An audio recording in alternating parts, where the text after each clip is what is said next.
You don't have to accept every booking. Woof woof. Del Mar Dog Life. I'm in downtown Del Mar, walking some dogs. We had a minor accident, not an accident, just some loud noises made Coco super scared, would not go past the truck. He's getting relaxed again with this gentle leader. he's walking a lot better with it. I'm glad that the owner's dog trainer had this. I'm going to keep using it. Downtown Del Mar, something exciting is coming. Really nice, cute, little quaint street. Got a brewery, got some coffee shops, got a dog walks. Okay, we're going to keep going. So, before I go ahead, got a sponsor, Teamelia, Teanelia, Teamelia.com. Great tea, great life. Green teas, black teas, matcha, jibmaita, powdered milky teas. Shipped to your house from the U.S., anywhere in the U.S., shipped to you. Teamelia.com. Great tea, great life. Okay, so yeah, meet and greets and getting bookings, selecting bookings. You don't have to accept every booking that you get. Doing so will ensure even when if you start getting a dry spell, if you haven't had anybody requests because of COVID, because of maybe the last few months no one's been booking. People have been canceling because of COVID spikes, and then it pops up again in your area, and now people are booking again, and the dry spell is over, and you're getting all these messages and all these bookings again, and they're like, oh, okay. If you're in a dry spell, you don't have to accept every booking.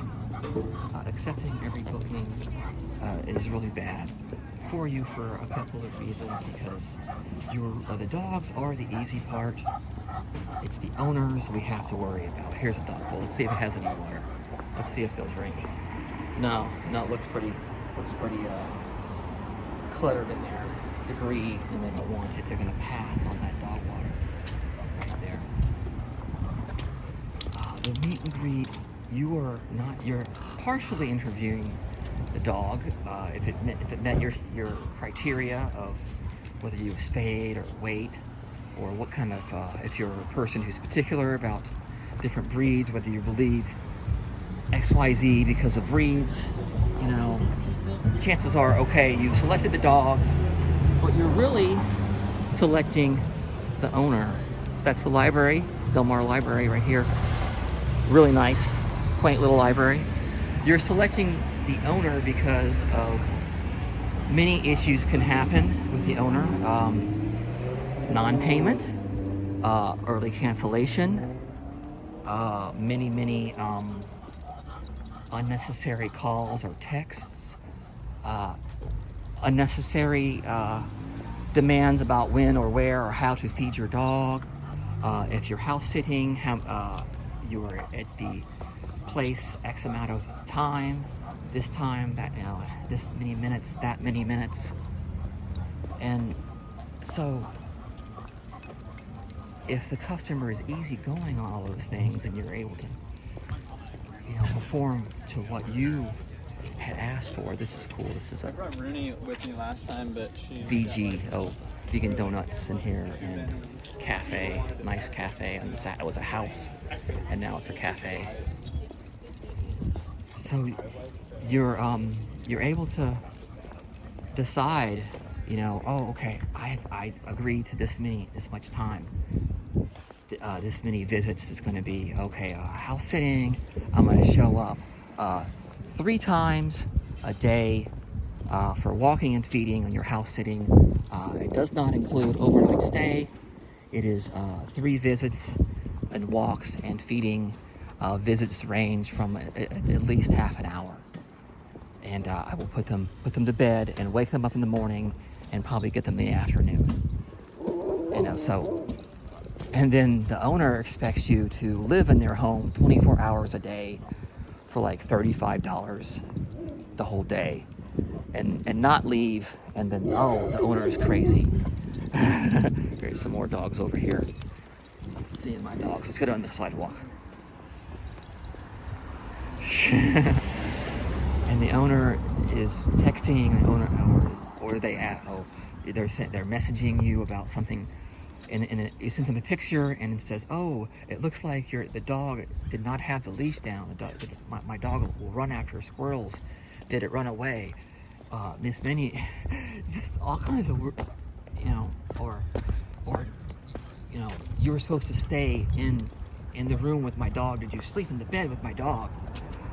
Just a lot of like demands, and then that's part of the meet and greet. It's like the major thing that you're doing is you're qualifying the owner. The owner is not going to cancel unnecessarily. The owner is not going to ultimately give you a bad review. You're filtering out the owner to only have good reviews, because the customer cannot review you based on the meet and greet. They can review you after they have confirmed the booking on the app, and that's the review. That's the only way to get the review. Otherwise, come on, keep moving. Come on, buddy, keep going.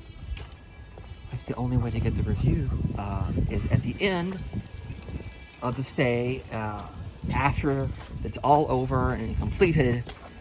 They can't give you a review based on the meet and greet. So if you decline them based on the meet and greet, and you decide that you actually don't want to do it, whether on the spot, or sometimes the owners won't give you an answer, but I have my own pattern for the meet and greet. When I'll say, I don't give them the option of asking if they want to do it. I say, I will accept it. I'm happy to care for your dog. I'll accept it right now. And you have 48 hours if you choose to confirm this booking. Otherwise, it's going to go to the next guest. And that, so I do have demand. So that's part of it right there. So yeah, that's part of, the meet and greet, dealing that the owner, the dog's the easy part. You're always selecting the owner. So you want, if you want to justify your rate at the meet and greet, how professional, how another thing you're judging with the meet and greet is how prompt the customer is going to arrive at your home. That's a good one, because say you have a one-night boarding. They want to come for one-night boarding next week. So that one-night boarding means that you're going to have a meet and greet, and that meet and greet is going to take an entire hour of your time.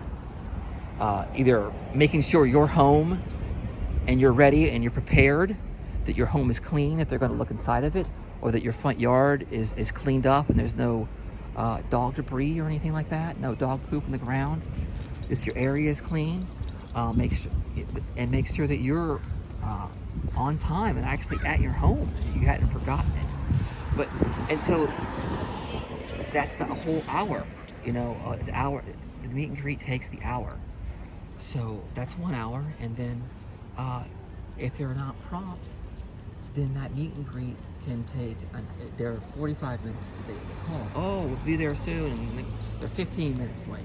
So that meet and greet took an hour and 15 minutes. Oh, I'm sorry, we're stuck in traffic. We're going to be 45 minutes late. Sorry, Then you know what to expect, because you're going to be having to have another drop off, and you're going to get another, 8 o'clock means 8:30. 8 o'clock means 8:45. And that's another hour or two for that drop off. And then, so you have to schedule an hour for drop off and an hour for pickup. And if the customer is not prompt, if the customer, you find that out at the meet and greet. Were they on time at the meet and greet because they're going to be late to the pickup and drop off, and then it's a Sunday afternoon, and you're wanting to go have lunch with your friends, but you know, you don't know when they're coming back. They don't give you a drop off time, you know, or they're not accurate with their drop off time, and it's suddenly, you know, 2 turns into 3 and turns into 6, and you're like, well, I had to go to dinner, and you're waiting around, and then I'm just gonna go. I'm gonna lock the dog up and leave. And then you go to dinner, and then they finally reply, "Oh, I'm here." And you're like, "Well, I'm at dinner now," and you know they're outside of your home. Seagrove Park right here. You know they're outside of your home, and their dog's inside barking, knowing the owner is there. You know, stuff like that. So those are the things that you're screening for in the meet and greet, because you can have a poor review based on the owner, and if the owner has too many requests, oh, my dog is a certain age, it's an extra young puppy, and it's too young for this kind of walk, and it can't walk around trails where other dogs are at because it might get worms or something, you know, like being on the trail is going to give my dog worms, or you know, my dog is in heat, my female is in heat, and she can't go around other dogs because she's in heat, so you have to like keep her separate, and you have to do this and that, and you're like, well, you know, it's your house, you're sitting, actually, even if it's their house, it's your rules. Get off the ground, get up. This freshly cut grass. We're back here at the beach, Del Mar Beach. Let's go over here. Powerhouse Beach, look over the ocean. So you should, the more meet and greets you do, you will be able to recognize these warning signs, and it helps so much more when you see, when you can recognize it, you know, at the problems ahead at the meet and greet. It'll save you so much effort and aggravation. Then you'll know at the meet and greet if the owner is good. And as far as the dog side, really, did the dog bite you? Did the dog take a treat from you? Then it's probably good to go. You know, the only time I don't accept the dog if it doesn't take a treat from me, and you know, if it doesn't accept food from me, then I can't bribe it. I can't do much with it. So be selective on your meet and greets, and it'll be a lot easier. Your trips will go so much better.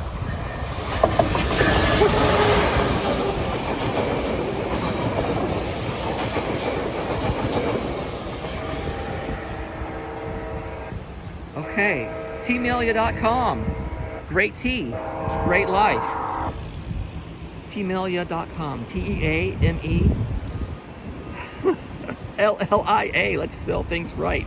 Green tea, matcha tea, black tea, milky tea powders, shipped to your home in the U.S. Woof woof.